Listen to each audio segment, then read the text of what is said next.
إن الحمد لله نحمده ونستعينه ونستغفره ونعوذ بالله من شرور أنفسنا وسيئات أعمالنا من يهده الله فلا مضل له ومن يضلل فلا هادي له وأشهد أن لا إله إلا الله وحده لا شريك له وأشهد أن محمدا عبده ورسوله يا أيها الذين آمنوا اتقوا الله حق تقاته ولا تموتن إلا وأنتم مسلمون يا أيها الناس اتقوا ربكم الذي خلقكم من نفس واحدة وخلق منها زوجها وبث منهما رجالا كثيرا ونساء واتقوا الله الذي تساءلون به والأرحام إن الله كان عليكم رقيبا يا أيها الذين آمنوا اتقوا الله وقولوا قولا سديدا يصلح لكم أعمالكم ويغفر لكم ذنوبكم ومن يطع الله ورسوله فقد فاز فوزا عظيما أما بعد فإن خير الكلام كلام الله وخير الهدي هدي محمد صلى الله عليه وسلم وشر الأمور محدثاتها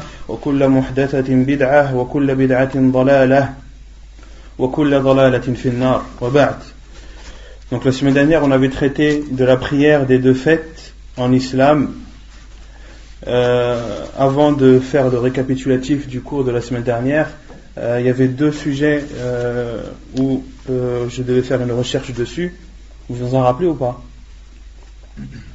Le premier c'était est-ce qu'il est autorisé de parler pendant le Jumu'ah entre les deux khutbah, lorsque l'imam s'assied entre les deux prônes, est-ce qu'il est autorisé à la personne de parler ou non?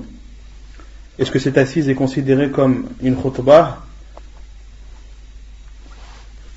donc qui mérite écoute, ou bien alors est-il autorisé à la personne de parler?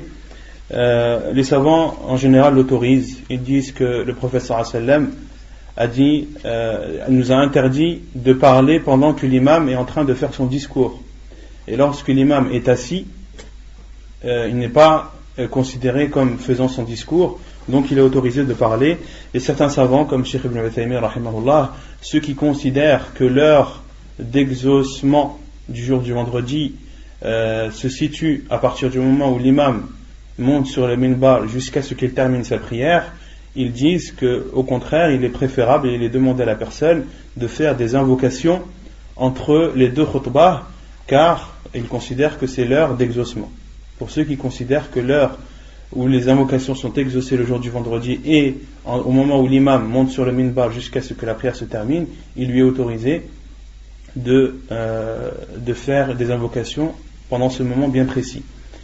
Et Cheikh Ibn Uthaymin, pour ce qui est des paroles autres que des invocations, des paroles normales, il dit que cela est autorisé tant que cela ne dérange pas les gens. Si il parle beaucoup ou il parle trop fort au point de déranger les gens, alors il rentre dans le hadith du prophète sallallahu alayhi wa sallam, faqad laghaut. Cheikh Ibn Baz rahimahullah également autorise de parler entre les deux khutbah. Et le deuxième sujet où il y avait une recherche à faire, c'est concernant as-sunnah al-ba'diyah ba'da salat al-jumu'ah, les deux rak'at, les sunnahs à faire après la prière du vendredi. Quels sont les sunnahs à faire? Qu'est-ce qu'on avait dit, hein?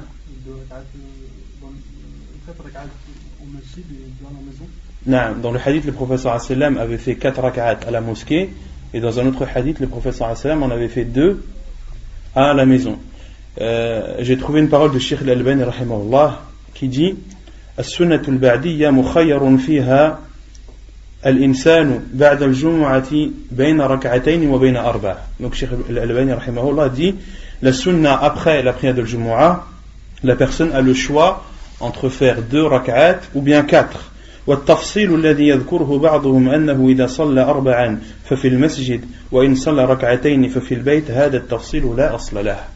Et pour ceux qui différencient et disent que les 4 rak'at se font à la mosquée et les 2 se font à la maison, cette séparation n'a aucune source dans la sunna du prophète sallallahu alayhi wa sallam. Autrement dit, le fait que le prophète sallallahu alayhi wa sallam ait fait 4 rak'at à la mosquée, النبي صلى الله عليه وسلم ما قصد هذا. Le prophète sallallahu alayhi wa sallam n'a pas fait 4 rak'at parce qu'il était à la mosquée. Et il n'a pas fait 2 rak'at parce qu'il était chez lui. Il a fait 4 rak'at parce que c'est une des sunnahs, et il a fait 2 rak'at parce que c'est une des sunnahs. Mais de dire que les 4 se font à la mosquée et les 2 se font à la maison et que celui qui est à la maison n'a pas le droit d'en faire 4 et que celui qui est à la mosquée n'a pas le droit d'en faire 2, Cheikh Al-Albani rahimahullah dit que cette séparation ou ce détail n'a aucune source dans la sunna du prophète sallallahu alayhi wa sallam. لكن عموما يقول الشيخ لكن عموما صلاة النفل في البيت أفضل من صلاة النفل في المسجد. Mais Cheikh Al-Albani rahimahullah dit, mais ce qui est connu en général, c'est que la prière surérogatoire est meilleure où? À la maison. Elle est meilleure à la maison que à la mosquée. فإذا كان الذي صلى الجمعة أراد أن يسلك سبيل الأفضل في الصلاة ما بعد الجمعة ركعتين أو أربع ففي البيت. Celui qui veut faire la meilleure des choses, qui veut faire les sunnahs après le Jumu'ah de 2 rak'at ou de 4, et qui veut faire la meilleure des choses, c'est de faire ses prières chez lui. وإن أراد أن يصلي على سبيل الجواز ففي المسجد. Et s'il veut prier une prière autorisée, c'est à la mosquée. Donc la personne a le choix entre faire 2 rak'at ou 4 à la mosquée, ou d'en faire 2 ou 4 à la maison, mais le mieux c'est de faire 2 ou 4 à la maison. Et ensuite il réinsiste أما هذا التفريق بين ركعتين في البيت وأربع في المسجد لا أصل له في السنة. Et quant à dire 2 rak'at à la maison et 4 à la mosquée, cela n'a aucune source dans la sunna du prophète sallallahu alayhi wa sallam. Ceux qui veulent retourner à la parole de Cheikh, c'est dans la cassette numéro 484 de Silsilat Al-Huda Al-Nur. Taïb, concernant la semaine dernière, on avait parlé de la prière des 2 fêtes, Salatul Eidain. Quel est son jugement? Quel est le jugement de la prière des 2 fêtes? Est-ce qu'elle est préférable? Est-ce qu'elle est recommandée? Est-ce qu'elle est obligatoire? Non? Il y a 3 avis différents. Al-Rajih, l'avis le plus juste et le plus sûr, c'est que la prière des 2 fêtes est obligatoire pour les hommes comme pour les femmes, car le prophète alayhi salam a ordonné le jour de l'Eid que les femmes qui ont pour habitude d'être chez elles et de ne jamais sortir sortent et assistent au discours de l'imam, à la prière. Et le prophète sallam a même ordonné aux femmes qui ont leur menstru de sortir. Et il a dit il leur a ordonné de sortir, d'assister aux biens et aux invocations des musulmans, mais de s'abstenir de prier. Quelle est la preuve que Salat al-Eid est obligatoire? Quelle est la preuve qu'elle est obligatoire? Parce que c'est bien beau de dire qu'elle est obligatoire, mais il faut le prouver. Non. Quand on tombe Yom al-Jumu'ah, celui qui fasse l'Eid, il n'a pas besoin de faire Yom al-Jumu'ah, en sachant que le Yom al-Jumu'ah c'est une obligation, et une sunna dépend d'une obligation. Parmi les preuves que Salat al-Eid est obligatoire, c'est que lorsque le jour du vendredi tombe, lorsque le jour de l'Eid tombe à vendredi, qu'est-ce qu'on avait dit pour Salat al-Jumu'ah? Est-ce qu'elle est obligatoire pour la personne ou pas? Non. Lorsque l'Eid tombe à vendredi, la personne, le musulman, a le choix soit de prier le Jumu'ah, soit de ne pas le prier. Et ce qui lui autorise de ne pas prier le Jumu'ah, ce qui lui enlève l'obligation de faire le Jumu'ah, car on avait vu que la prière du vendredi est obligatoire, c'est la prière de l'Eid. C'est le fait qu'il ait prié la prière de l'Eid. Donc, les savants disent qu'un acte surérogatoire ne peut pas annuler l'obligation d'un acte obligatoire. Autrement dit, si la prière de l'Eid était surérogatoire, il serait obligé pour chacun d'entre nous, lorsque le jour de l'Eid tombe à vendredi, de prier également le vendredi. D'accord? Mais à partir du moment où la prière de l'Eid annule l'obligation de Jumu'ah, cela prouve l'obligation de Salat al-Eid. Et le hadith que j'ai cité avant, où le prophète sallallahu alayhi wa sallam a ordonné aux femmes de sortir, et notamment aux femmes qui ont leur menstru, cela nous prouve que c'est encore plus obligatoire pour les hommes. Waqtuha, l'heure à laquelle on doit faire al-Jumu'ah, la prière de l'Eid, afwan. À partir de quand est-ce que il est légiféré de faire la prière de l'Eid? Non? Une fois que le soleil s'est levé du nord, Waqt al-Duha, c'est le matin à partir du moment où il était autorisé de faire Salat al-Duha ou toute autre prière surérogatoire. On a dit que les prières surérogatoires, elles se font le matin après que le soleil se soit levé, après qu'il se soit élevé, c'est-à-dire un quart d'heure à peu près après le lever du soleil. À partir de ce moment, il est autorisé de faire la prière de l'Aïd. Et le prophète alayhi salatu wassalam, à son époque, faisait salat al-Eid très tôt au point que certains compagnons par la suite, lorsque l'imam venait en retard, il faisait la remarque, il disait à cette heure-là, à cette heure-ci, au temps du prophète sallallahu alayhi wa sallam, on avait déjà fini la prière. Et quand vous allez dans les pays du Golfe ou autres, dans les pays du Maghreb, les gens restent à la mosquée après ce subh. Ils attendent le lever du soleil, un peu après, il y a l'imam qui commence la khutbah. Quand vous êtes à Mecca, c'est un peu après le lever du soleil qu'il y a la khutbah al-Eid, et la prière. Où cette prière doit-elle se faire? À la mosquée ou autre? Autre où? Dans Al-Musalla, ce que les savants appellent Al-Musalla, un terrain vague où l'on fait la prière de l'Eid, pour rassembler le plus de monde possible. Et le prophète alayhi salatu wassalam a toujours fait l'Eid dans Al-Musalla. Et les savants disent que de faire la prière de l'Eid dans la mosquée, cela ne se fait qu'en cas de force majeure ou de grande nécessité. Si par exemple il pleut ou il fait très froid dehors, alors dans ce cas il est autorisé aux gens de prier à la mosquée. Mais sinon, la base, c'est que la prière de l'Eid se fait dans le Musalla, se fait dehors, dans un terrain vague. Sauf à Mecca, comme on a dit, où les savants disent que Mecca, la mosquée à la Mecque, il n'y a pas de terrain vague aux alentours qui puisse contenir tout le monde. Car le jour de l'Eid, c'est un des jours où il y a le plus de monde à Mecca. Et un des endroits qui peut comporter et supporter tout ce monde, c'est bel et bien la mosquée Al-Masjid Al-Haram. On avait dit aussi qu'il n'y avait pas de adhan ni de iqamah, il n'y a pas d'appel à la prière pour la prière de l'Eid. Et quant à sa description, qu'est-ce qu'on avait dit? Comment est-ce que se fait la prière de l'Eid? 2 rak'at. Et qu'est-ce qu'elle a de particulier? Il y a 7 takbir dans le premier rak'at et 5 dans la seconde. Qu'est-ce que ça veut dire 7 dans la première et 5 dans la seconde? 7 en plus des takbir qui sont dans la salat. C'est-à-dire 7 takbir en plus d'une prière normale dans la première rak'at et 5 takbir en plus lorsque l'on compare avec une prière normale. Autrement dit, l'imam dit Allahu Akbar, takbirat al-ihram, le premier takbir, celui-là il est compris dans les 7 ou pas? Non. Ensuite il dit 7 takbir, Allahu Akbar, Allahu Akbar, Allahu Akbar, 7 fois. Et on avait dit qu'il y avait une parole d'Ibn Mas'ud radiyallahu anhu qui disait entre at-takbirat, qu'est-ce qu'il faut dire, ou qu'est-ce qu'il est légiféré de dire? De dire Alhamdulillah wa thana ala Allah, et de faire les éloges d'Allah subhanahu wa ta'ala. Cela est rapporté d'après Ibn Mas'ud radiyallahu anhu. Ensuite, dès que l'imam a fini ses 7 takbir, il lit, il commence sa lecture. Et on avait dit qu'est-ce qui fait partie de la sunna du prophète sallallahu alayhi wa sallam concernant la lecture. Le prophète sallallahu alayhi wa sallam lisait Surat Al-A'la, Sabbih isma rabbika al-A'la dans la première rak'at et Hal ataka hadithul ghashiya dans la seconde. Et il y a une autre sunna du prophète sallallahu alayhi wa sallam, c'est de lire Surat Qaf et Surat Al-Qamar, Iqtarabat as-sa'ah wa anshaqqa al-qamar. Ensuite l'imam fait sa première rak'ah.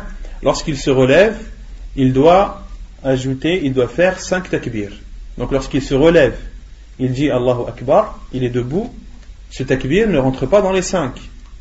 C'est après s'être relevé qu'il fait 5 takbir. Il dit Allahu Akbar, Allahu Akbar, Allahu Akbar, Allahu Akbar, Allahu Akbar, 5 fois. Puis il termine la deuxième rak'at.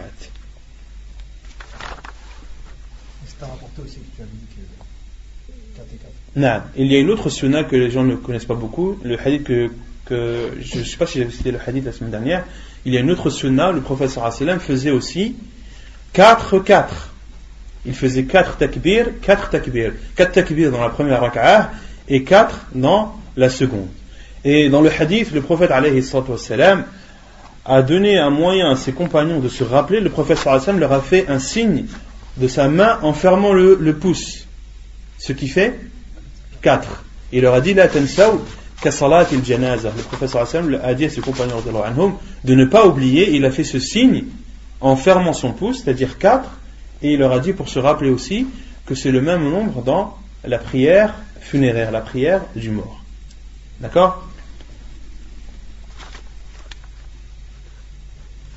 Ensuite, on avait dit que la khutbah se faisait, le discours se faisait après la salat. Le discours se fait après la prière.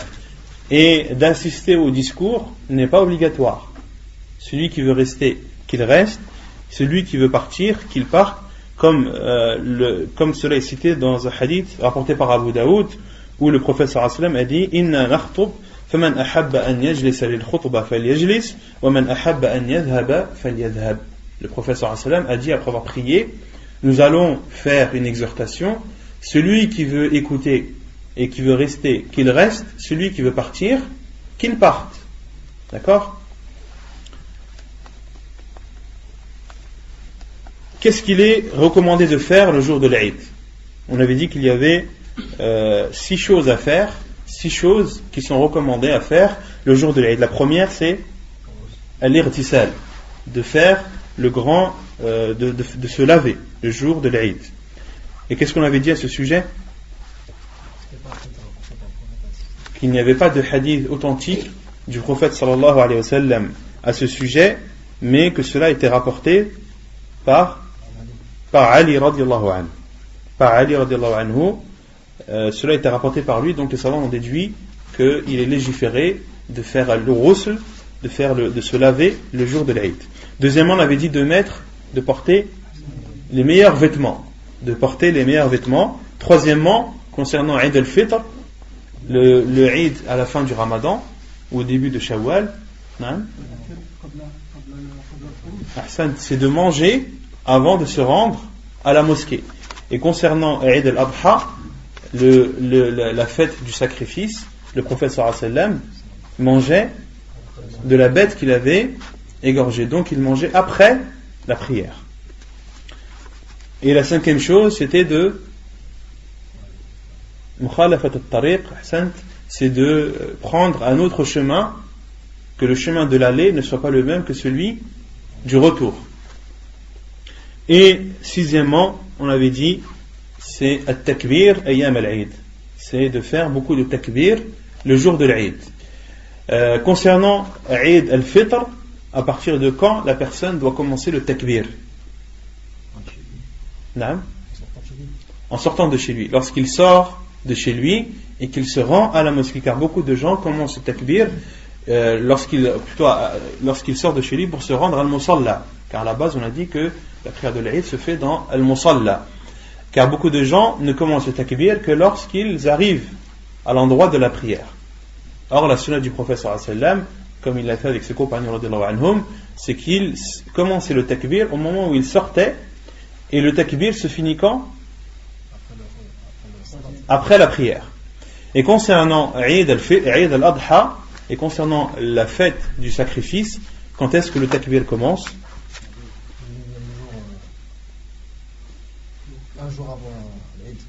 Un jour avant l'Aïd, après Salat Subh.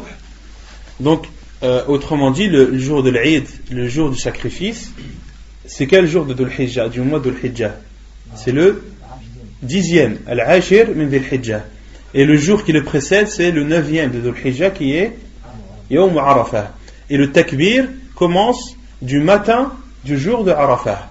Du matin du 9e jour. À partir de là, tu commences le takbir jusqu'à l'Asr du 3e jour de Ayyam al-Tashriq. Du 3e jour de Ayyam al-Tashriq. Et on a dit Ayyam al-Tashriq, les jours du Tashriq sont les 3 qui suivent le jour de l'Eid. D'accord? Donc, autrement dit, al-Takbir commence le matin du 9e jour, le 10e jour qui est le jour de l'Eid, le 11e jour qui est le premier de Ayyam al-Tashriq, le 12e jour qui est le deuxième de Ayyam al-Tashriq, et le 3e jour qui est le 3e jour de Ayyam al-Tashriq. Donc en tout, il y a 5 jours. 5 jours dans lesquels il était autorisé de faire al-Takbir. Non. Actuellement, les gens ils font juste après Salat. Il y a 12 ans. Et concernant le fait de faire al-Takbir après la prière, les savants disent cela est autorisé, mais il ne doit pas se faire que après la prière. Et pendant ces 5 jours, il est autorisé aux musulmans de faire al-Takbir s'il veut 24 heures sur 24. C'est même ce qui est demandé. Plus tu fais le Takbir, et mieux c'est.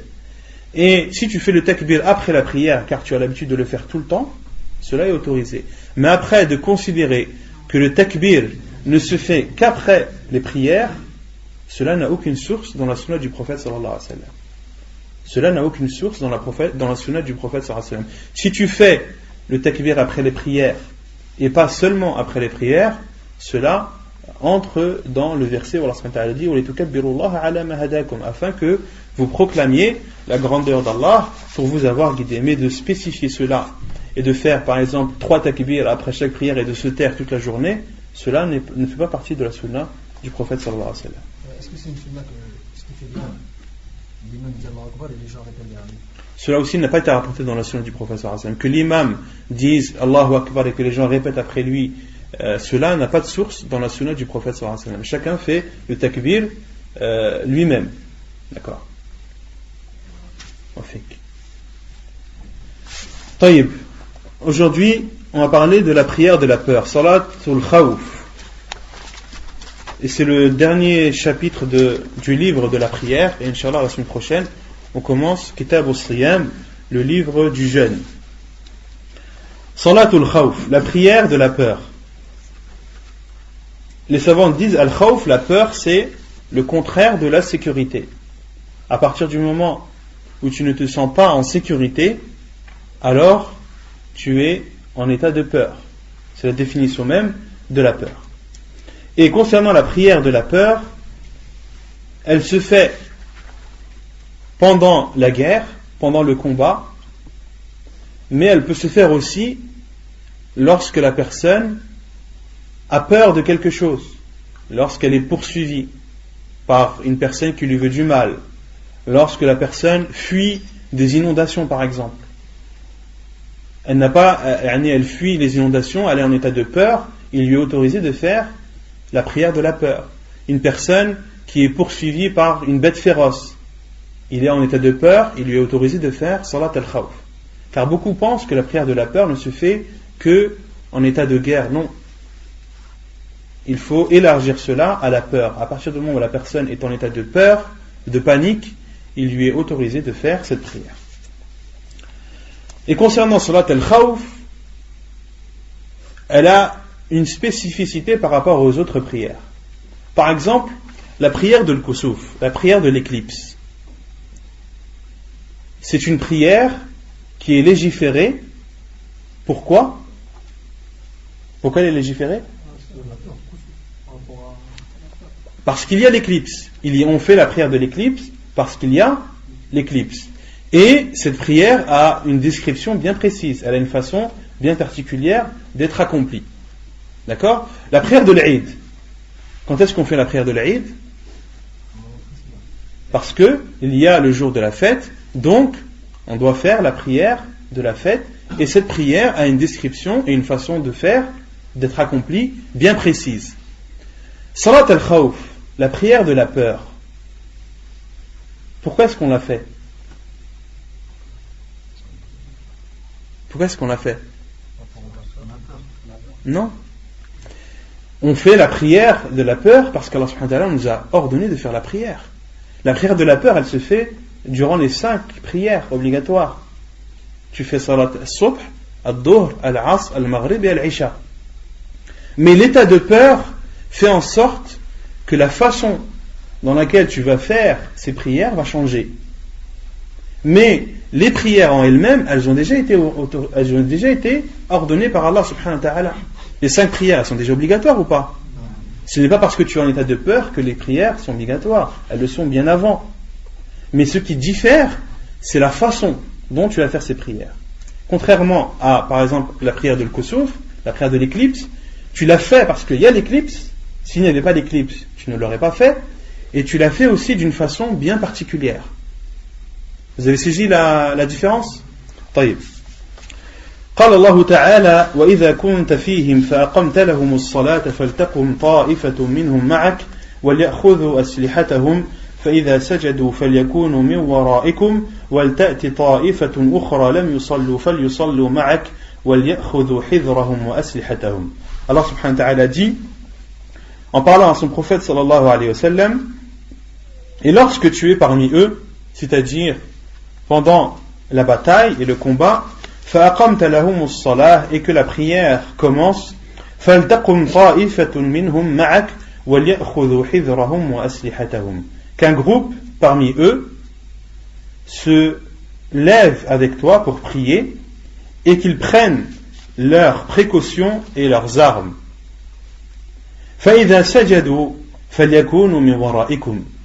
Et lorsqu'ils se prosternent, c'est-à-dire lorsque le prophète sallallahu alayhi wa sallam et ceux qui sont derrière lui, qui prient avec lui, se prosternent, فَلْيَكُونُوا مِنْ وَرَائِكُمْ, que se placent derrière eux d'autres personnes qui, eux, ne prient pas. Puis, lorsque le premier groupe a fini, وَلْتَأْتِ طَائِفَةٌ أُخْرَى لَمْ يُصَلُّوا فَلْيُصَلُّوا مَعَكَ. Et lorsque le premier groupe a fini sa prière, alors que vienne le deuxième, وَلْيَأْخُذُوا حِذْرَهُمْ وَأَسْلِحَتَهُمْ, et qu'ils prennent avec eux leurs armes et qu'ils fassent attention.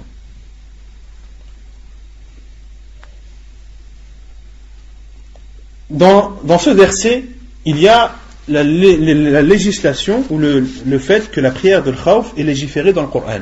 Quelle est la preuve de la prière de la peur dans le Coran? C'est ce verset où Allah subhanahu wa ta'ala dit à son prophète sallallahu alayhi wa sallam, lorsque tu pries, que prie avec toi un groupe de personnes, d'accord, et qu'un autre groupe ne prie pas. Pourquoi?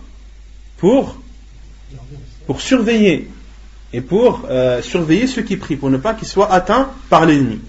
Et lorsque le premier groupe a fini sa prière avec le prophète sallallahu alayhi wa sallam, qu'il prenne la place du second et que le second prenne la place du premier groupe, afin que le deuxième groupe puisse prier et que le second puisse les protéger. D'accord? Et ça, c'est une des façons, une des descriptions de la prière de la peur. Concernant la prière de la peur, elle a été rapportée de plusieurs façons.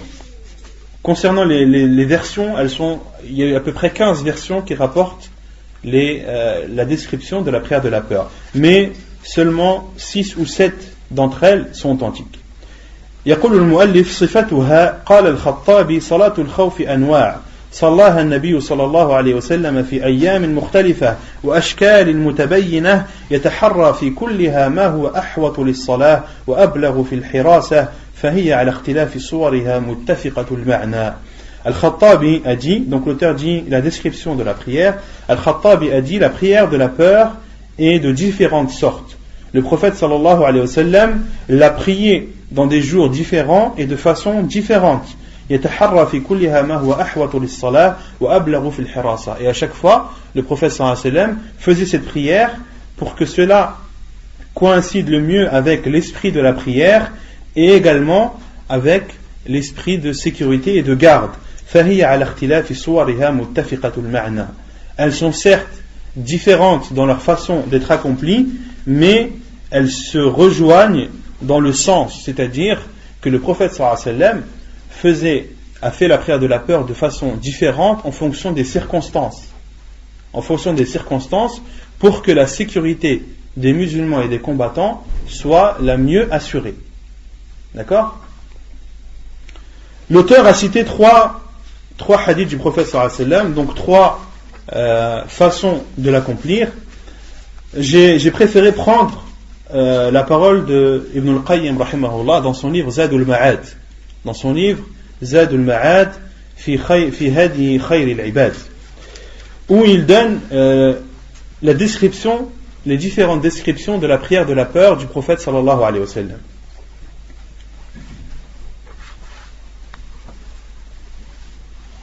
Donc, je préfère de toute façon les trois façons dont qu'a décrit l'auteur de l'Wajiz, sont compris dans la parole d'Ibn al-Qayyim rahimahullah ta'ala. يقول الإمام ابن القيم وكان من هديه صلى الله عليه وسلم في صلاة الخوف أن أباح الله سبحانه وتعالى قصر أركان الصلاة وعددها إذا اجتمع الخوف والسفر. Parmi la sunna du prophète sallallahu alayhi wa sallam dans la prière de la peur, c'est qu'Allah subhanahu wa ta'ala a autorisé de réduire le nombre des rak'at lorsque l'état de peur est réuni avec l'état de voyage. De même qu'il est autorisé de réduire les prières lorsqu'il y a seulement un voyage sans état de peur.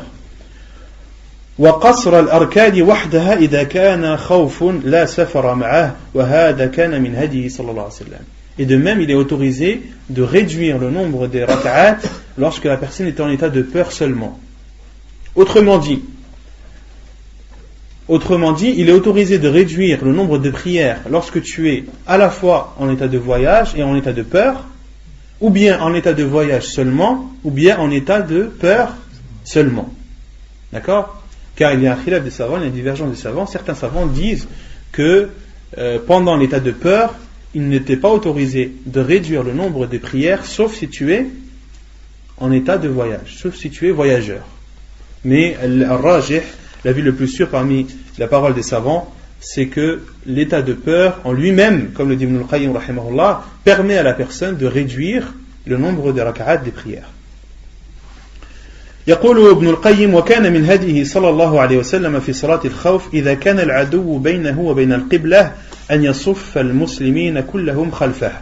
Donc la première description que donne, la première façon de faire la prière de la peur que donne l'imam Ibn al-Qayyim, il dit: parmi la sunna du prophète sallallahu alayhi wa sallam dans la prière de la peur, lorsque l'ennemi était entre lui et la qibla, lorsque l'ennemi était entre le prophète sallallahu alayhi wa sallam et la qibla, an yasuffa al-muslimina kullahum khalfah, que tous les musulmans se placent derrière lui en rang, wa yukabbir wa yukabbiruna jami'a, et le prophète sallallahu alayhi wa sallam faisait le takbir, autrement dit takbirat al-ihram, et tous ceux derrière lui faisaient takbirat al-ihram.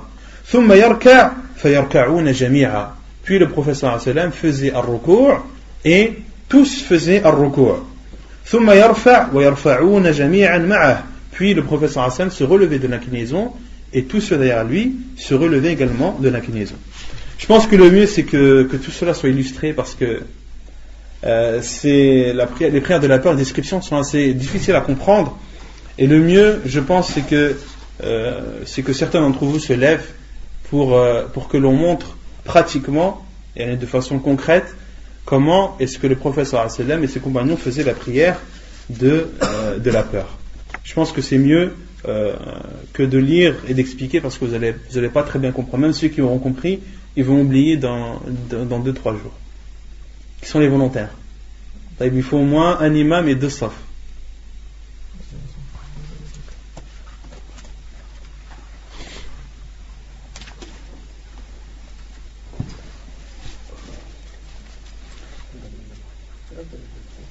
اقرأهم لكتاب الله. طيب qui est l'imam là? طيب, donc là le prophète sallallahu alayhi wa sallam kana yukab, donc tous les musulmans se plaçaient derrière lui. Non?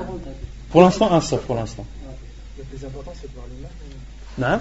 Mais comme ça on a. Je m'entends. Un endroit où tout le monde peut vous voir.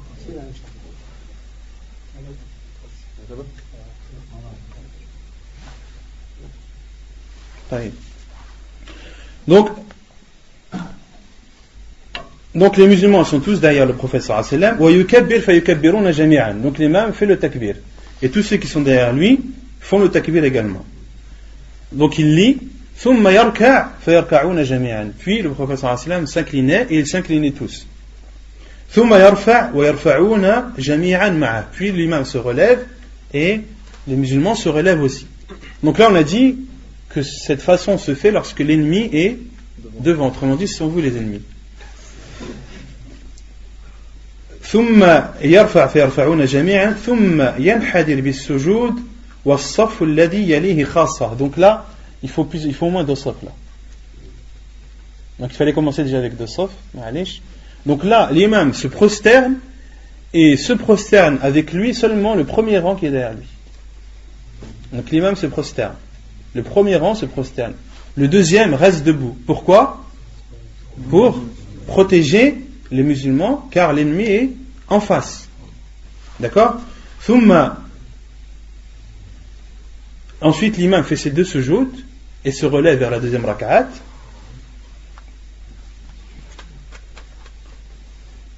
ويقوم الصف المؤخر طيب ثم ينحدر بالسجود والصف الذي يليه خاصة ويقوم الصف المؤخر مواجهة العدو فإذا فرغ من الركعة الأولى ونهض إلى الثانية سجد الصف المؤخر الذي بعد قيامه سجدتين.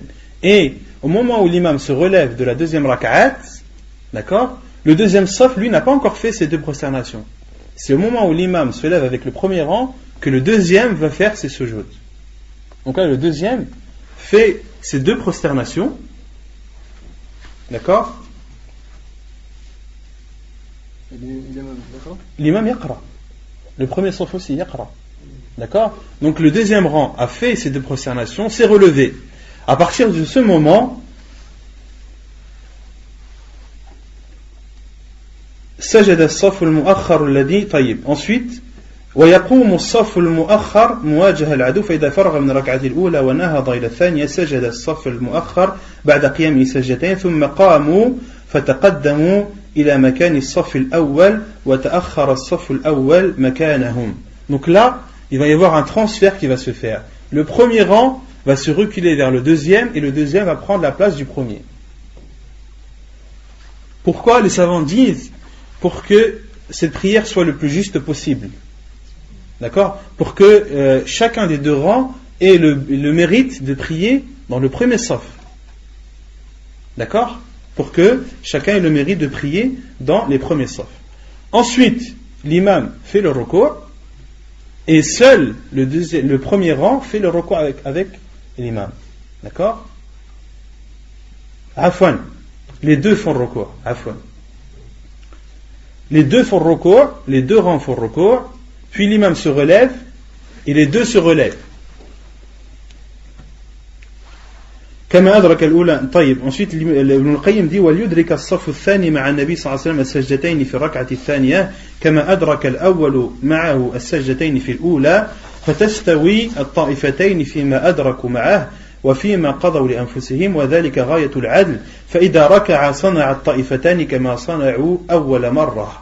Donc la deuxième raka'a se fait de la même façon que la première. L'imam fait les 2 sujouds et seul le premier rang derrière lui qui était auparavant le second fait les 2 sujouds avec l'imam. D'accord? Après il relève ou là? Non, ensuite tu fais le tashahhud. Le professeur Sam priait 2 raka'at. Ensuite, à ce moment-là, le deuxième saf fait ses 2 prosternations. D'accord? Car le deuxième rang, comme on a dit, Allah subhanahu wa ta'ala nous a dit dans le Coran de prier avec les armes. D'accord? Donc ceux qui sont dans le premier rang assis, ils voient l'ennemi en face.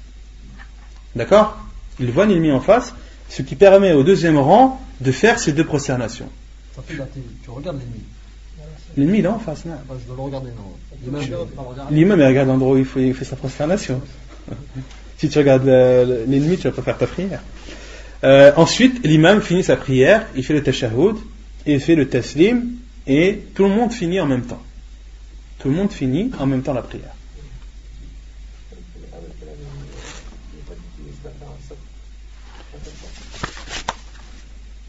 Il dit an yasuffa al-muslimina kullahum khalfah. Il n'a pas dit le nombre. Mais si les musulmans sont en grand nombre, au minimum il y a 2 rangs. Wallahu a'lam. Et s'il y a plusieurs rangs, par exemple il y a 3-4 rangs, est-ce qu'il faut... Après il faut, en fonction de la sécurité, en fonction de la sécurité des musulmans. Peut-être ça va être les 3 premiers. S'il y a 6 rangs, les 3 premiers vont faire comme on a fait là, et les 3 derniers, puis les 3 derniers s'avancent, etc. Ainsi de suite. Ah non, c'est pas fini. Taïb. Donc ça c'était la première façon de prier, et les savants disent cette façon doit se faire uniquement lorsque l'ennemi est entre l'imam et la qibla. طيب وإن كان العدو في غير جهة القبلة فإنه كان تارة يجعلهم فرقتين فرقة بإزاء العدو وفرقة تصلي معه فتصلي معه إحدى الفرقتين ركعة ثم تنصرف في صلاتها إلى مكان الفرقة الأخرى وتجيء الأخرى إلى مكان هذه فتصلي معه الركعة الثانية ثم تسلم وتقضي كل طائفة ركعة بعد السلام الإمام. Donc là, lorsque l'ennemi n'est pas entre l'imam et la qibla, dans ce cas, l'imam se lève et il y a deux groupes. Un groupe qui prie avec l'imam, et l'autre groupe qui est en face des ennemis et voir les combats. Donc, non, il n'est pas dans le rang. Non, donc là, on va dire que les ennemis sont derrière. D'accord? Il y a le premier rang, le premier groupe qui prie avec le prophète sallallahu alayhi wa sallam, et le second qui s'occupe de l'ennemi. D'accord? Ensuite, le prophète sallallahu alayhi wa sallam priait une rak'at avec le premier rang. Donc il prie une rak'at.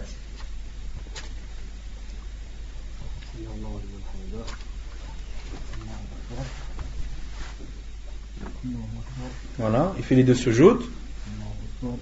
D'accord? Ensuite, l'imam se lève pour la deuxième rak'at. Et à ce moment, le premier rang part vers l'ennemi et le second vient. Et le premier est toujours en prière. Il combat, mais il est toujours en prière. Non, il n'y a pas de taslim. Ils sont toujours en prière. Et les savants disent, parmi les spécificités de Salat al-Khawf, c'est que la deuxième rak'a est plus longue que la première. Car on avait dit que la sunna du prophète sallallahu alayhi wa sallam dans les prières, c'est que la première rak'a est toujours plus longue que la seconde. Mais là, dans Salat al-Khawf, la seconde est plus longue que la première. Pourquoi? Car l'imam attend que le premier groupe parte et que le second revienne. D'accord? Non. Ça c'est spécifique pour les Salat al-Dhuhr, al-Asr, ou bien toutes les prières? C'est pour Salat al-Dhuhr, al-Asr, al-Isha, al-Fajr. Concernant al-Maghrib, la prière de al-Maghrib ne diminue pas bi-ijma' al-ulama. Bi-ijma' al-ulama, la prière de al-Maghrib ne peut pas être diminuée. Et concernant comment prier le Maghrib, on verra Inch'Allah après, comment prier la prière de al-Maghrib en état de peur. Donc là, l'imam, lui, est dans sa deuxième rak'a et le premier rang derrière lui est dans sa première. Donc l'imam fait sa deuxième rak'a, il prie sa deuxième rak'a. Non. Bien sûr, faites takbirat al-ihram. Non, je ne dis pas en prière. Vous faites takbirat al-ihram. Vous êtes toujours en prière, même si vous faites face, même si vous êtes amené à combattre. Et les savants ont déduit qu'il est autorisé de faire des gestes, même s'ils sont nombreux, en état de peur, en état de grande nécessité, de darura. Il est autorisé de ne pas être en direction de la qibla, et de deux, de faire des mouvements, même s'ils sont nombreux. Parce que là, lorsque vous combattez l'ennemi, vous n'êtes pas en face de la qibla. C'est autorisé, pourquoi? Car c'est un état de peur. Donc l'imam prie la deuxième rak'a.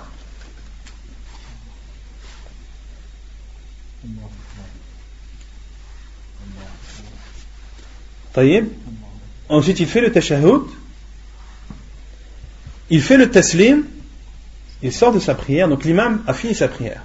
Le premier rang se lève et fait la deuxième rak'at. Non, vous vous levez. Vous faites tashahhud, mais vous vous levez. Et quand l'imam fait le taslim, vous vous levez. Non, mais vous faites le tashahhud. Vous vous levez et vous terminez votre deuxième rak'at. Chacun tout seul. Non, mais ça veut dire chacun tout seul finit sa prière. Parce que là, il n'y a plus d'imam. L'imam, il a fini sa prière. D'accord?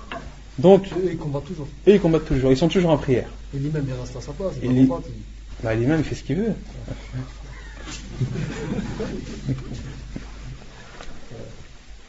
Et lorsque le sof a terminé, lorsque chacun a fini leur prière, ils vont prendre la place des autres. D'accord? Et les autres reviennent et prient dans l'endroit où ils ont prié, mais chacun tout seul. Chacun tout seul. Quand l'imam il est à voix haute, C'est normal, lui, il fait à droite, il fait pas Non, la salat sirriya sirriya ou la jahriya jahriya. Ensuite, il y a la troisième façon. وَتَارَةً كَانَ يُصَلِّي بِإِحْدَى الطَّائِفَتَيْنِ رَكْعَةً ثُمَّ يَقُومُ إِلَى الثَّانِيَةِ وتقضي هي ركعة وهو واقف ثم تسلم قبل ركوعه وتأتي الطائفة الأخرى فتصلي معه الركعة الثانية فإذا جلس في التشهد قامت فقضت ركعة وهو ينتظرها في التشهد فإذا تشهدت يسلم بهم. Donc là il y a la troisième façon, lorsque l'ennemi n'est pas entre l'imam et la qibla, donc là il prie avec un groupe. Donc là il y a un groupe qui prie avec l'imam et l'autre qui est au combat. D'accord? Donc l'imam fait sa première raka'at. D'accord? Il fait sa première raka'at.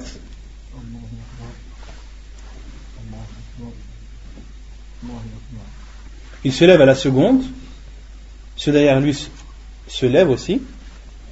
Mais à ce moment-là, le premier rang doit finir sa prière. Le prophète sallallahu alayhi wa sallam étant debout. L'imam étant debout, le rang fait sa deuxième raka'at. Chacun séparément. L'imam il reste debout. L'imam il lit. Non, mais savants disent yaqra. Parce qu'en prière à la base c'est un rappel. Donc tu es censé toujours lire ou faire al-dhikr.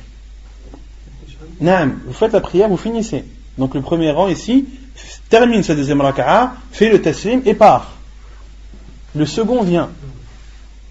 Après dans le premier rang, quand ils finissent leur deuxième raka'a, ils doivent quand même réciter le Fatiha. Ils attendent la deuxième raka'a, oui, ils doivent dire le Fatiha, bien sûr. Ah oui, ils lisent le Fatiha, une surah, et ensuite ils finissent la prière et ils partent vers l'ennemi. Et donc le second qui était vers l'ennemi vient et prie, rentre dans la prière et prie avec l'imam. Donc l'imam lui va faire sa deuxième raka'at. D'accord? L'imam fait sa deuxième raka'at, le rang derrière le fait aussi.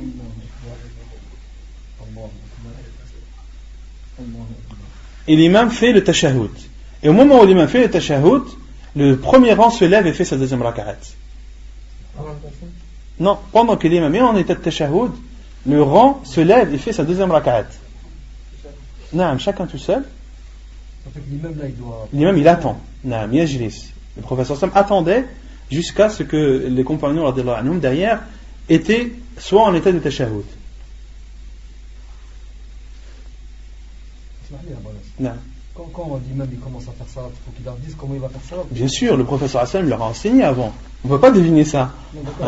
Non, les gens, moi, je dis l'imam, il faut que je dise aux gens. Ah, bien sûr, l'imam, avant, si les gens ne connaissent pas, il doit leur dire voilà comment est-ce qu'on va faire en fonction de la situation. Non, mais même s'ils connaissent, parce qu'il y a plusieurs façons. Non, bien sûr. Il faut montrer et expliquer aux gens, bien sûr, en fonction de la situation. Donc là, ensuite, le premier rang ne finit pas sa prière. Il reste en état de tashahhud avec l'imam, jusqu'à ce que l'imam fasse le taslim. Donc l'imam fait le taslim, sort de sa prière, et vous aussi vous sortez de vos prières. Vous avez fait 2 raka'at. Non. C'est clair ou pas? Non. L'autre ils ont fini. Non. Et les savants disent et ça aussi il y a la justice dans cela, car le premier a eu le takbirat al-ihram avec l'imam et le second a eu le taslim avec l'imam. Pour que ce soit le plus juste possible. Non. Dans cet exemple-là, il était où l'ennemi était en dehors, autre que devant la qibla. Comme dans le deuxième. Non, comme dans le deuxième. Sauf que la façon diffère. On peut prendre une deuxième. Au lieu, non, tu as le choix de faire celle-là. Les savants disent كل ما صح عن رسول الله صلى الله عليه وسلم في صلاة الخوف يجوز العمل به. Tout ce qui a été rapporté de façon authentique d'après le prophète sallallahu alayhi wa sallam concernant la prière de la peur et autres, il est autorisé de le mettre en pratique. Donc là, autrement dit, lorsque l'ennemi est en dehors de la qibla, il était autorisé soit de faire la deuxième qu'on a vue, lorsque le premier rang part tout en restant en état de prière, ou bien de faire comme on a vu maintenant. Et la première qu'on a vue, c'est spécifique quand le. Non, إذا كان العدو بين الإمام وبين القبلة. Justement, dans le premier cas, quand l'ennemi est devant, et si, comme ils sont tous ensemble, si l'ennemi s'approche, est-ce qu'il est permis Bien sûr. Bien sûr. Non, il est permis de combattre, bien sûr. reste toujours en salat. Ceux qui sont derrière lui combattent. Non, si par exemple les musulmans sont en danger, d'accord, il est autorisé à un groupe, par exemple, on verra après, en fonction de la dangerosité de la situation. Il est autorisé par exemple à un groupe de se mettre entre l'ennemi et le prophète sallallahu alayhi wa sallam et l'imam pour le protéger si l'ennemi est proche, d'accord. Mais s'il est lointain, on fait comme la première façon qu'on a vue. Non. Il est autorisé de parler. Les maslahat salat, bien sûr, il est autorisé de parler. Fi halat al-harb, les savants disent qu'il est autorisé, par exemple, s'il y a un des musulmans qui est en danger, ou s'il y a un ennemi qui s'est caché et il l'a pas vu, il est autorisé de parler, de le mettre en garde, etc., etc. Et c'est des prières qui sont bien spécifiques, où il y a beaucoup de choses qui, en termes, à l'état normal, en état de sécurité, ne sont pas autorisées. Comme al-kalam, par exemple. طيب, ensuite, يقول المؤلف يقول ابن القيم وتارة كان يصلي بإحدى الطائفتين ركعتين فتسلم قبله وتأتي الطائفة الأخرى فيصلي بهم ركعتين الأخيرتين ويسلم بهم فتكون له أربعا ولهم ركعتين. Donc là, la quatrième façon, l'imam se lève avec un groupe derrière lui et le deuxième combat l'ennemi. D'accord? L'imam prie 2 rak'at. Non, fait les 2 rak'at. Le premier rang fait les 2 rak'at avec lui.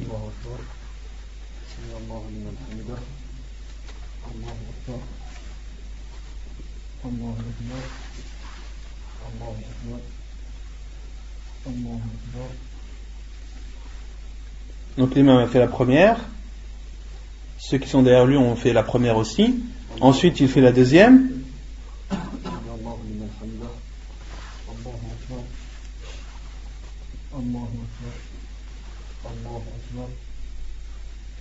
Et là l'imam se lève pour la quatrième, mais ceux derrière lui restent assis pour la troisième. Afwan. L'imam se lève pour la troisième et ceux derrière lui s'assiedent, font le tashahhud et finissent la prière. D'accord? Et ils partent. Et le deuxième groupe vient et prie avec l'imam les 2 premières pour eux et les 2 dernières pour l'imam. Donc l'imam prie les 2 dernières rak'at avec le deuxième groupe. Non. Il ne fait pas de tashahhud. Non.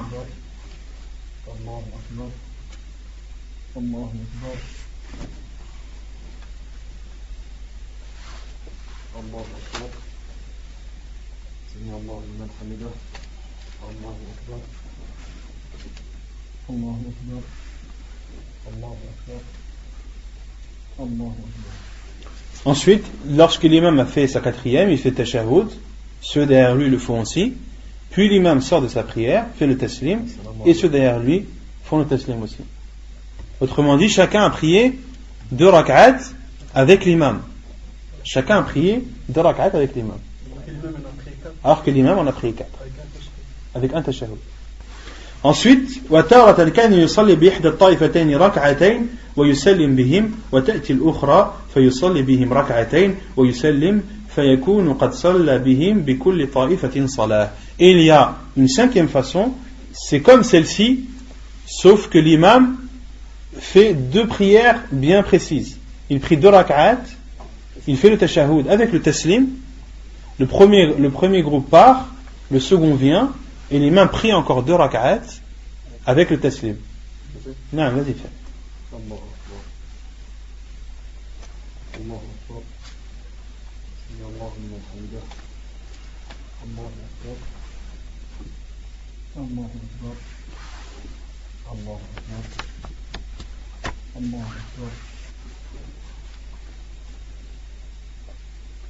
Et donc le deuxième groupe, lui, s'occupe de l'ennemi et fait face à l'ennemi.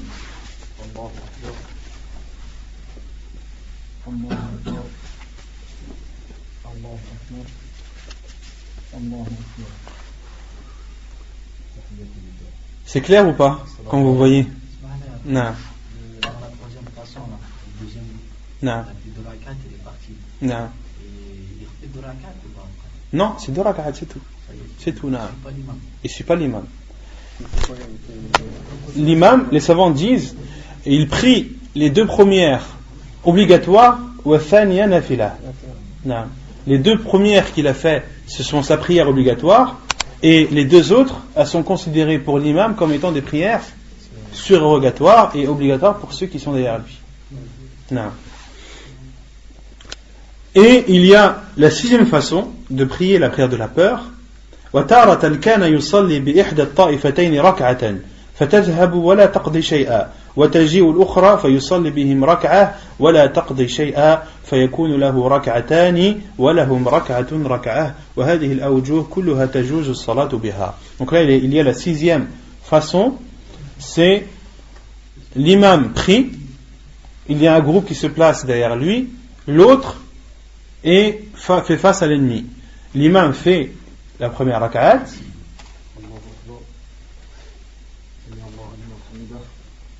d'accord, ceux qui sont derrière lui le suivent,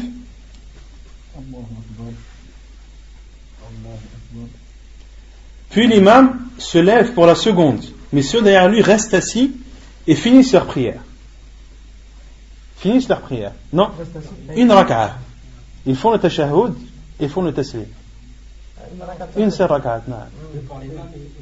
L'imam, lui, est dans la deuxième, il s'est levé pour la deuxième. Pendant ce temps-là, le premier fait le tashahhud, il ne prie qu'une seule raka'at et sort de la prière, puis vient le second.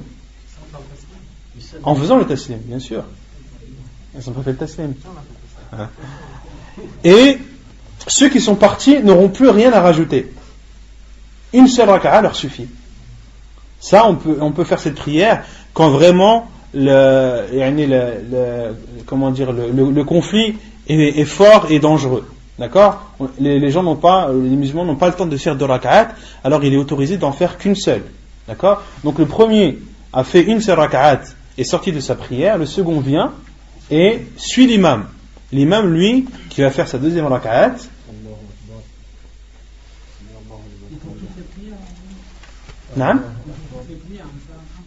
sauf le maghrib.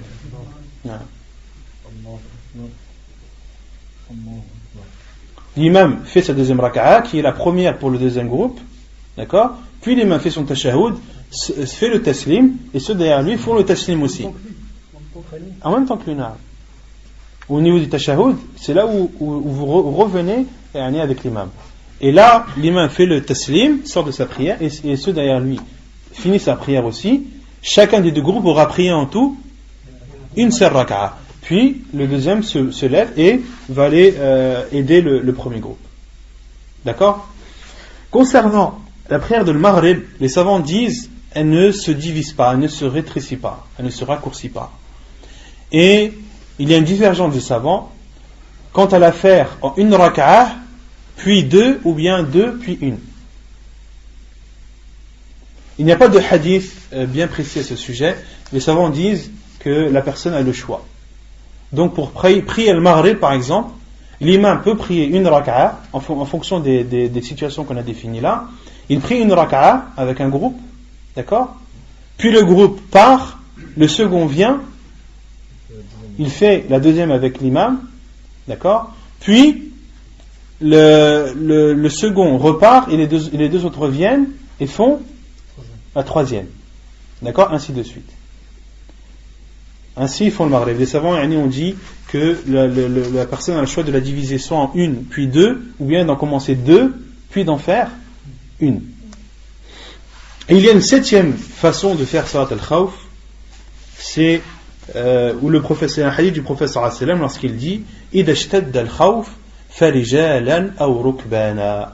Si la peur est trop grande, alors c'est soit en marchant, soit sur une monture. Et tu pries dans l'état dans lequel tu es et comme tu le peux. Comme tu le peux. Il y a même une prière que les savants appellent Salatul Musayif. Salatul Musayif, c'est la prière que la personne fait lorsqu'elle se bat avec l'épée. Elle se bat à l'épée. Tu es en train de te battre avec l'ennemi avec ton épée et tu es en état de prière. Soit tu fais des mouvements de la tête en faisant le ruku' et le sujoud, ou bien les savants disent lorsque tu ne peux pas ne serait-ce que faire des mouvements de ta tête, alors tu fais at-takbir wa at-tahmid wa at-tasbih. tu fais le dhikr, wa hada yakfi. Et cela suffit, car Allah subhanahu wa ta'ala dit fattaqullaha mastata'tum. Fattaqullaha mastata'tum. Craignez Allah comme vous le pouvez.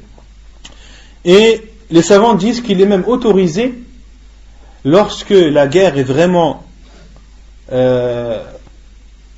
intense, que le combat est vraiment intense, qu'il est autorisé de retarder la prière.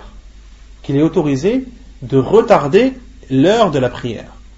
Car les savants disent, en état de peur et de guerre, lorsque le combat est vraiment intense et que la peur est très grande, et la personne n'a tout d'abord pas le temps de prier, et elle n'a pas l'esprit à prier, et n'a pas le cœur à prier.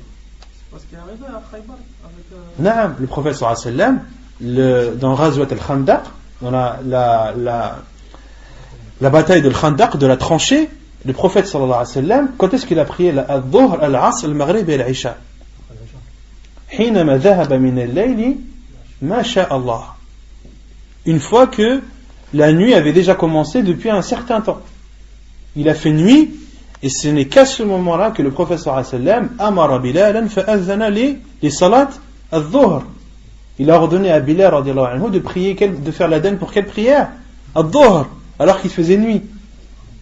Et c'est là où le prophète sallallahu alayhi wa sallam a dit shaghaluna 'ani as-salati al-wusta salat al-'asr قاتلهم الله وملأ الله قلوبهم وقبورهم نارا بيوتهم ملأ الله بيوتهم وقبورهم نارا.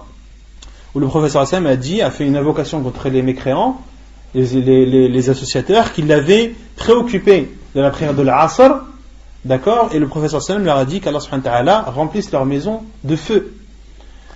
Et certains savants ont dit non. Certains savants ont dit non, il n'est pas autorisé de retarder l'heure de la prière.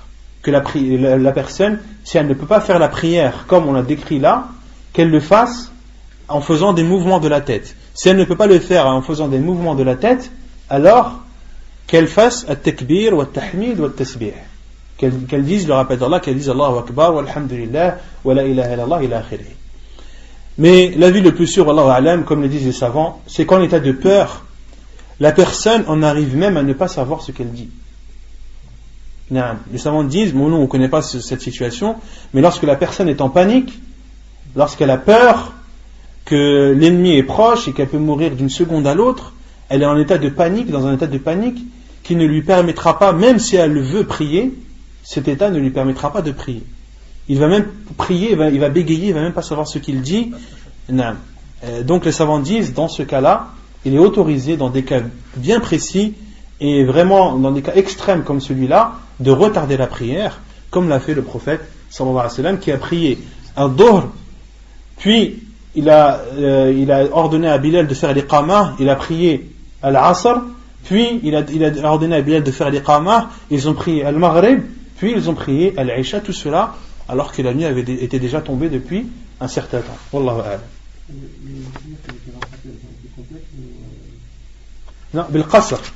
Les prières dans le khawf, comme on a dit, elles se font bil qasr, elles se font réduites, sauf la prière de l'Maghrib, comme on a vu. Donc ça, c'était concernant la prière de l'khawf, la prière de la peur. Donc l'auteur, lui, a cité les trois façons uniquement parmi les 7 que l'on a cité nous. L'auteur en a cité 3, car le livre à la base est un résumé, donc il ne peut pas tout citer. Il a cité la première façon, qui est celle rapportée par Ibn Umar. Donc là on va les lire, Inch'Allah, de toute façon ce sera plus clair pour vous. عن ابن عمر قال صلى رسول الله صلى الله عليه وسلم صلاة الخوف بإحدى الطائفتين ركعة والطائفة الأخرى مواجهة العدو ثم انصرفوا وقاموا في مقام أصحابهم مقبلين على العدو وجاء أولئك ثم صلى بهم النبي صلى الله عليه وسلم ركعة ثم سلم النبي صلى الله عليه وسلم ثم قضى هؤلاء ركعة وهؤلاء ركعة. Donc ça c'est le hadith d'Ibn Umar radiyallahu anhu, qui dit que le prophète sallallahu alayhi wa sallam a pris la prière de l'khawf, de la peur, avec un groupe, une raka'a, alors que le deuxième était face à l'ennemi. Puis le premier, une fois avoir prié une raka'at avec le prophète sallallahu alayhi wa sallam, sont partis prendre la place de ceux qui étaient face à l'ennemi. Puis وَجَاءَ أُولَٰئِكَ ثُمَّ صَلَّى بِهِمُ النَّبِيُّ صلى الله عليه وسلم. Puis le deuxième groupe est venu prier avec le prophète sallallahu alayhi wa sallam une raka'a ثُمَّ قَضَى هَؤُلَاءِ Puis lorsque le prophète a fini la deuxième, celui qui était derrière, le groupe qui était derrière, qu'est-ce qu'il a fait? Il a terminé sa prière, s'est levé, est parti, et l'autre est revenu et a terminé sa prière, chacun pour soi. Les savants disent chacun pour soi. Comme le dit Cheikh Ibn Uthaymin et d'autres comme Cheikh Al-Fawzan, disent que tu dois revenir à l'endroit de la prière et chacun fait sa prière soi-même. Ça c'est la première façon qu'a rapporté l'auteur. والثانية عن سهل بن أبي حثمة أن رسول الله صلى الله عليه وسلم صلى بأصحابه في الخوف فصفهم خلفه صفين فصلى بالذين يلونه ركعة ثم قام فلم يزل قائما حتى صلى الذي خلفهم ركعة ثم تقدموا وتأخروا الذين كانوا قدامهم فصلى بهم ركعة ثم قعد حتى صلى الذين تخلفوا ركعة ثم سلم. Donc là c'est la deuxième façon rapportée selon Sahl ibn Abi Hathma. Et cette façon, les savants disent, c'est la plus proche rapportée dans la sunna du prophète sallallahu alayhi wa sallam, qui se rapproche de celle décrite dans le Coran. La façon rapportée dans la sunna du prophète sallallahu alayhi wa sallam, qui se rapproche de la façon décrite dans le Coran, c'est le hadith de Sahl ibn Abi Hathma, qui dit que le prophète sallallahu alayhi wa sallam a prié avec ses compagnons la prière de la peur. فصفهم خلفه صفين. Il a mis deux rangs derrière lui. فصلى بالذين يلونه ركعة. Le prophète sallallahu alayhi wa sallam a prié avec ceux qui étaient derrière lui. ثم قام فلم يزل قائما حتى صلى الذين خلفهم ركعة. Puis le prophète sallallahu alayhi wa sallam a prié et resté debout lorsqu'il s'est relevé, jusqu'à ce que le premier rang termine sa prière. D'accord? Le premier rang termine sa prière, fait le taslim et part. Et c'est là où vient le second. Le prophète sallallahu alayhi wa sallam est toujours debout. Il prie avec le prophète sallallahu alayhi wa sallam la deuxième raka'ah. Le prophète sallallahu alayhi wa sallam reste assis jusqu'à ce que le deuxième groupe qui est derrière lui se lève, termine la deuxième raka'a et attendent de finir la prière avec le prophète sallallahu alayhi wa sallam. Et la troisième, عن جابر بن عبد الله قال شهدت مع رسول الله صلى الله عليه وسلم صلاة الخوف فصفنا صفين صف خلف رسول الله صلى الله عليه وسلم والعدو بيننا وبين القبلة فكبر النبي صلى الله عليه وسلم وكبرنا جميعا ثم ركع وركعنا جميعا ثم رفع رأسه من الركوع ورفعنا جميعا ثم انحدر بالسجود والصف الذي يليه وقام الصف المؤخر في نحر العدو فلما قضى رسول الله صلى الله عليه وسلم فلما قضى النبي صلى الله عليه وسلم السجود وقام الصف الذي يليه انحدر الصف المؤخر بالسجود وقاموا ثم تقدم الصف المؤخر وتأخر الصف المقدم ثم ركع النبي صلى الله عليه وسلم وركعنا جميعا ثم رفع رأسه من الركوع ورفعنا جميعا ثم انحدر بالسجود والصف الذي يليه الذي كان مؤخرا في الركعة الأولى وقام الصف المؤخر في نحور العدو فلما قضى رسول الله صلى الله عليه وسلم السجود والصف الذي يليه انحدر الصف المؤخر بالسجود فسجدوا ثم سلم النبي صلى الله عليه وسلم وسلمنا جميعا. Hadith rapporté par Muslim. C'est clair? Donc ça c'est la troisième façon rapportée par l'auteur, qui est la première que nous on a fait lorsque l'ennemi est entre l'imam et la qibla.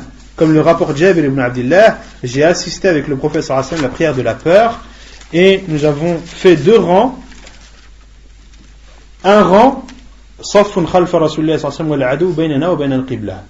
Nous avons fait des rangs derrière le prophète sallallahu alayhi wa sallam alors que l'ennemi était entre nous et la qibla. Le prophète sallallahu alayhi wa sallam a fait le takbir et nous l'avons tous fait. Puis le prophète sallallahu alayhi wa sallam a fait l'inclinaison, ar-ruku' et nous l'avons tous fait, c'est-à-dire les deux safs. ثم رفع رأسه من الركوع ورفعنا جميعا. Puis le prophète sallallahu alayhi wa sallam s'est relevé de l'inclinaison et les deux rangs se sont relevés. ثم انحدر بالسجود والصف الذي يليه وقام الصف المؤخر في نحر العدو. Puis le prophète sallallahu alayhi wa sallam s'est prosterné et seul s'est prosterné avec lui le premier saf. Le deuxième est resté debout face à l'ennemi. فلما قضى النبي صلى الله عليه وسلم السجود وقام الصف الذي يليه. Et lorsque le prophète sallallahu alayhi wa sallam s'est relevé du sujoud et que le rang derrière lui s'est relevé aussi, le deuxième rang qui lui est resté debout fait les deux sujoud. Vous vous rappelez la première façon qu'on a vue. Puis se relève.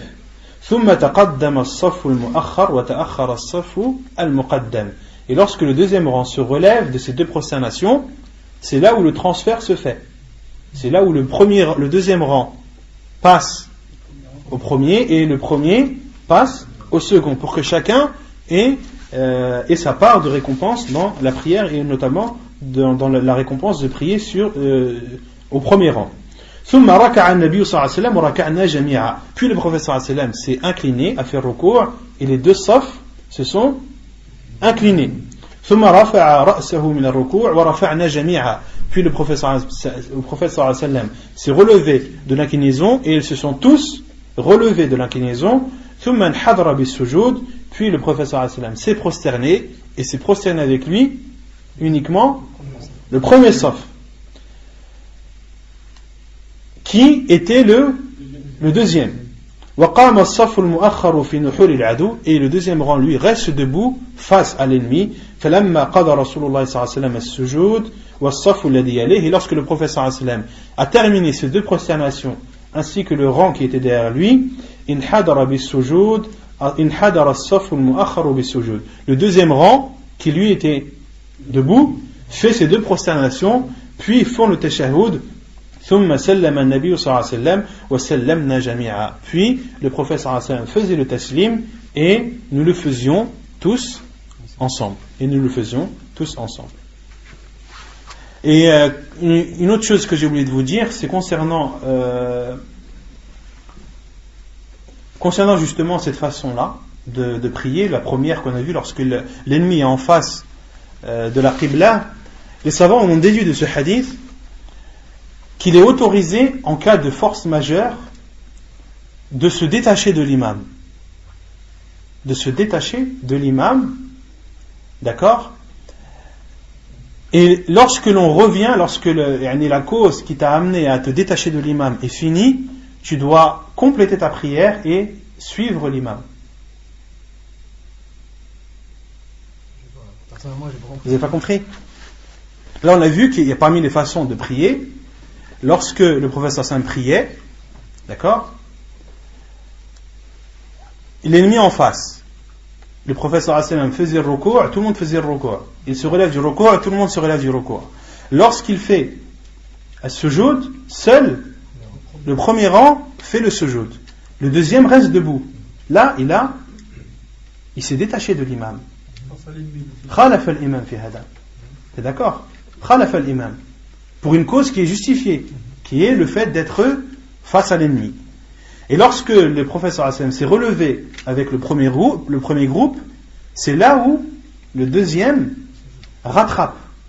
Pourquoi? Parce qu'il n'a plus besoin d'être en face de l'imam.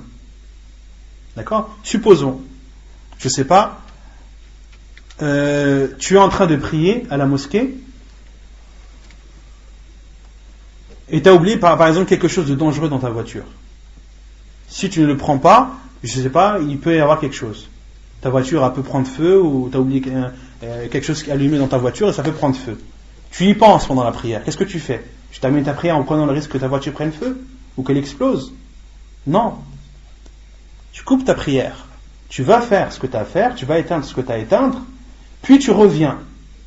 Et là, quand tu reviens, tu termines, tu fais ce que tu as raté, puis tu suis l'imam. Vous avez compris ou pas? Supposons, tu pries à la mosquée avec l'imam. L'imam est en état de sujoud. D'accord?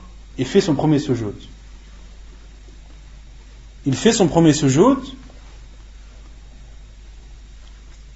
Et toi, tu te rappelles que tu as oublié quelque chose dans ta voiture.